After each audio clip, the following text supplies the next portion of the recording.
അവന്റെ ഒരു ഊക്കെ പോക്ക്. എന്നിട്ട് ഊക്കെ പോയല്ലോ. നിന്റെ ഉമ്മ ഇവിടെ അരിമണി കൂട്ടണ പോലെ ഉണ്ടാക്കി വെച്ചിട്ടാ നീയൊക്കെ ഇവിടെ ജീവിക്കുന്നത്.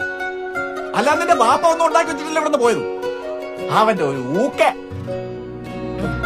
ആഹാ, നിനക്കിപ്പോ ഇതാണല്ലേ പണി. എന്റെ കൂടെയുള്ളവന്മാരൊക്കെ പുറത്തുപോയി രക്ഷപ്പെട്ടല്ലേ. വീട്ടിൽ ആകെ കൂടെ സപ്പോർട്ട് ഉണ്ടായിരുന്നു പറഞ്ഞാൽ നിൽക്കുകയാണ്. അങ്ങനെ നീ കൈവച്ചത്. ഇനി നമ്മുടെ കാര്യത്തിന് സമ്മതിക്കുന്നു നിനക്ക് തോന്നുന്നുണ്ടോ? എടാ, അച്ഛന്റെ സുഖമില്ലാതെ ഹോസ്പിറ്റലിൽ കൊണ്ടുപോയി പറഞ്ഞ് കോള് വന്നടാ. ഗവൺമെന്റ് ഹോസ്പിറ്റലാന്നാ പറഞ്ഞ. നീ ഒന്ന് പോയി നോക്കൂ.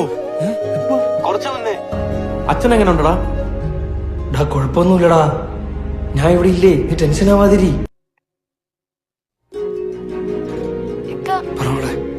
ഒന്ന് വീട് ഒരു അത്യാവശ്യമുണ്ട്.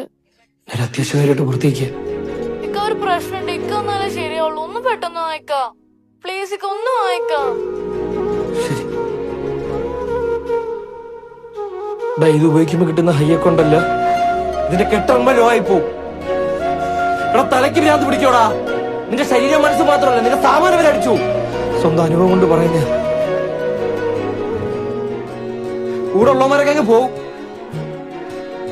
അവസാനം പുറത്തിറങ്ങാനും കലങ്ങിയിരിക്കാനൊക്കെ വേറെ ആരും കാണത്തില്ല.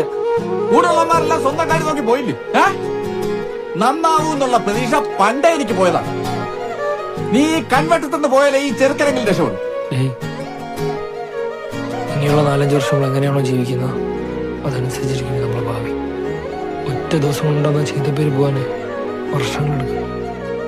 നീ ഇതെന്തിനാ വരാൻ പറഞ്ഞു? അടിവിടാൻ വയ്യ. എനിക്കൊരു കാര്യം പറയാനുണ്ട്. നിനക്ക് എന്നെ കെട്ടി നല്ല ചെറുക്കനെ കിട്ടും.